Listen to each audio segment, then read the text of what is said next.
Hey guys, this is Glenn for GMP Custom Fabrications. On today's video is going to be part 2 of the cam install in my Rat Rod Sketchy with the 440 RV engine. So let's get started.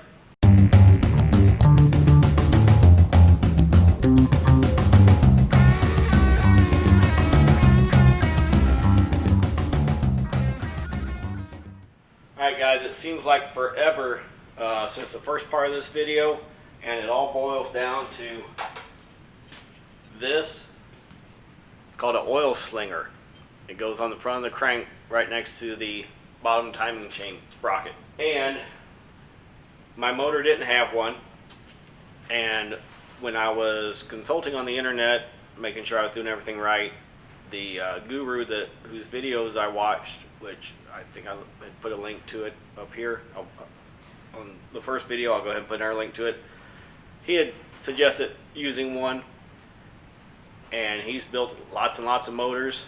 And the thing about these is they didn't put them in all motors, but supposedly they put them in all the high performance motors. So I figured it would be a good thing to put one in there. So roughly 18 days ago, I ordered one from Michigan on Amazon on September 8th. According to the tracking number, it was received by the post office on the 9th, and then it was out for delivery in Kalamazoo, Michigan for the last 2 weeks, and it did not move, and it did not move, and it did not move. And I believe if I looked at it today, in fact, I'll go ahead and do a screenshot for you right here. Shows where it's at. So I went back online, original seller, who totally agreed, hey, apparently it's lost somewhere. So they went ahead and sent me another one. So of course I expect the first one to show up any day now. But so I'm going to be putting this on, and that's what has delayed this whole video. I was hoping I had everything else ready. And so now, because I did the install lube on the cam already and it's been sitting for almost 3 weeks, I was concerned that all that lube possibly has ran off of it by now. And I also found in my cam packaging that the manufacturer included some of their preferred lube with it. So I hadn't used it because I didn't realize that was in there. I had bought some stuff from auto parts store and put on there. So what I'm going to end up doing, as you can see here, I already have the manifold on and the valve covers and the pan gasket, the valley gasket. Now this set didn't come with any paper gaskets, it's all metal. So I'm thinking it should come up easy enough. I shouldn't damage anything. I should be able to turn around and use that pan gasket again. But I'm going to go ahead and tear it all apart. Go ahead and pull the cam back out of it, get it lubed up good, and then we'll put it back together. The last thing I wanted to do was start this up and have it be dry and end up ruining the cam. So that's what I'm going to do. So let's get started.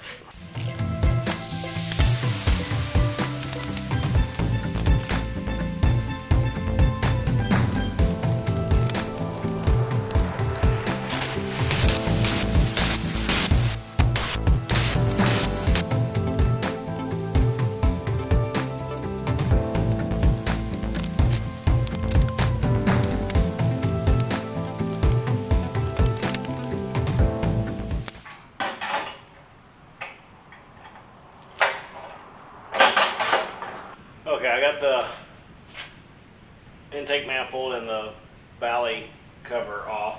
I don't know if I'll be able to reuse the valley cover or not. It distorted quite a bit when I was trying to take it up.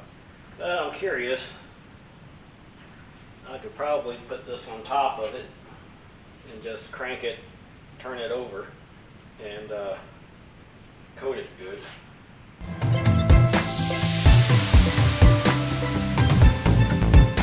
Alright, hopefully I don't regret not pulling the cam out. I can't justify pulling all that out and going through all that trouble and possibly contaminating or damaging anything, taking it apart, putting it back together. before I go to start it, I will be priming the oil pump, so I will have fresh oil up on top of everything, and I believe that will definitely help with help prevent causing any damage.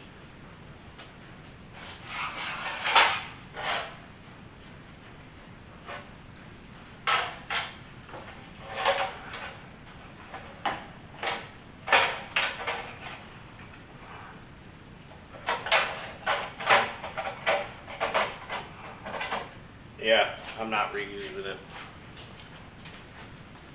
They're good money wasted. I'm gonna have to get another pan, Valley pan gasket for that. That's not gonna work. Ran up to O'Reilly's and hopefully they have one of those in stock. Okay, just got back. I ended up, O'Reilly's didn't have the part I needed, but we also have American Auto Supply, which apparently there's a lot of Mopar gearheads in town or in this area. So they said they usually stock most all anything you need for Mopar engines. So, and actually it was cheaper at American Auto than it was at O'Reilly's. So it was a win-win there. Let's see if it's what I need.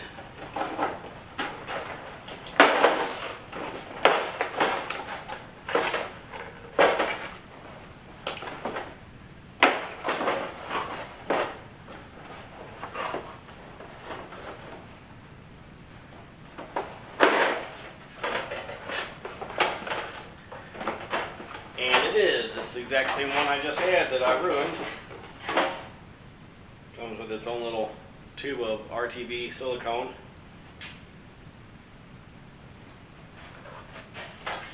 And instructions. That was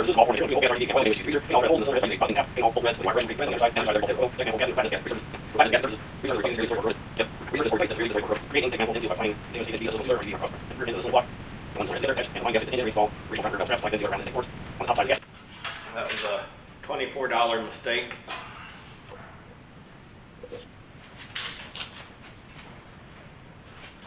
Fortunately, the art TV that I just put on here is only 3 weeks old. It's coming off really easy.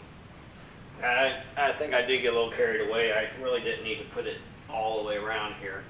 There's not water ports or anything on it.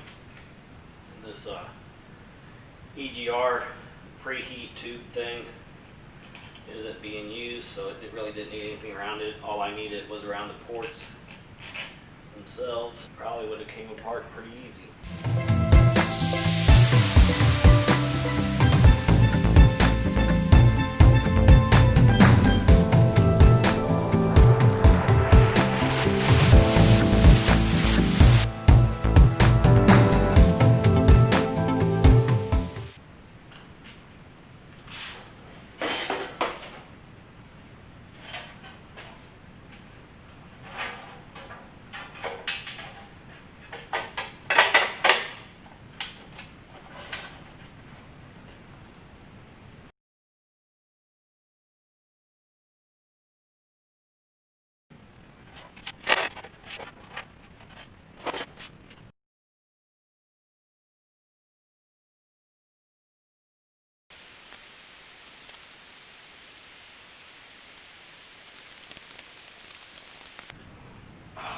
Son of a bitch.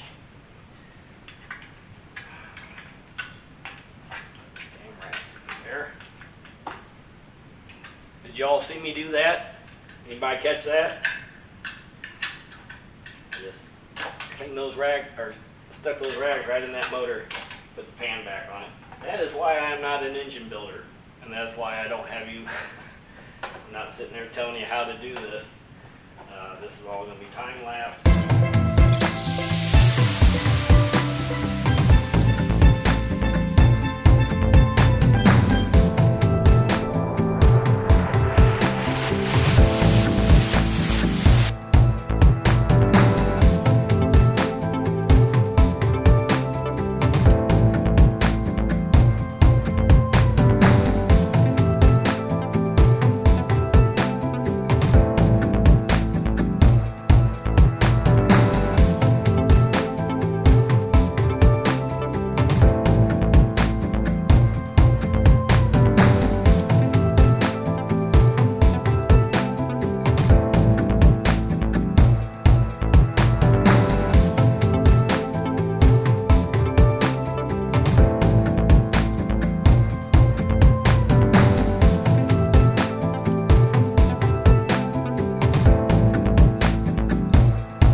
been over a year since I've been in this dash, so it might take me a minute to remember where everything's at.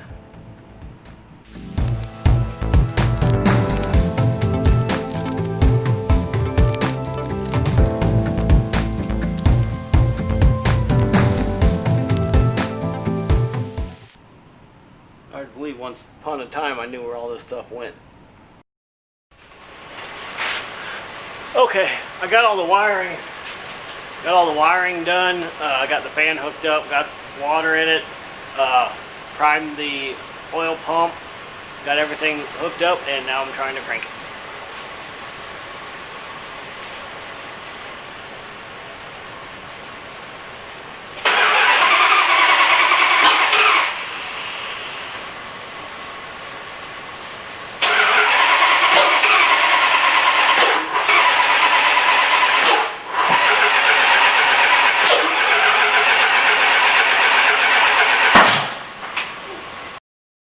Okay, my spark plug wires were not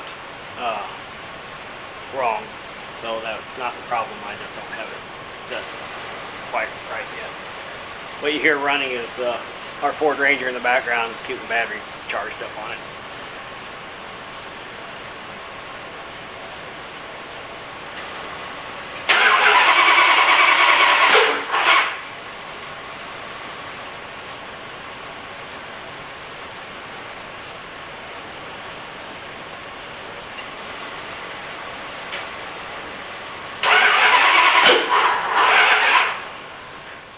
Been a few days since, or it's been a couple days since that last scene where I was fighting to get it started. Ended up the distributor was 180 degrees off. I got that fixed, and for whatever reason I didn't turn the camera back on to actually catch it, and I started it, ran it, did a break-in, 20 minutes, 2,500 RPMs, but I'll go ahead and start it back up for you so you can see it before I put it all back together.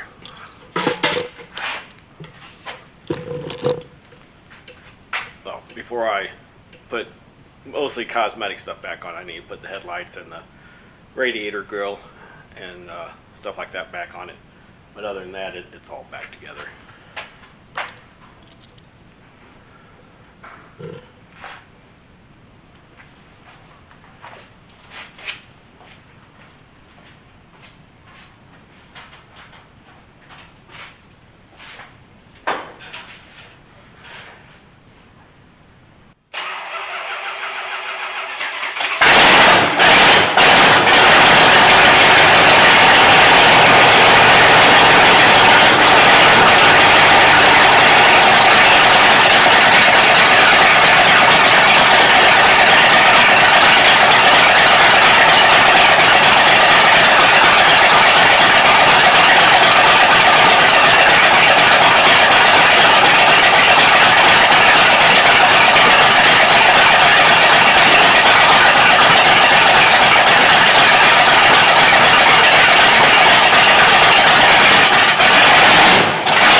Yeah, I think that's a electrical charging issue there.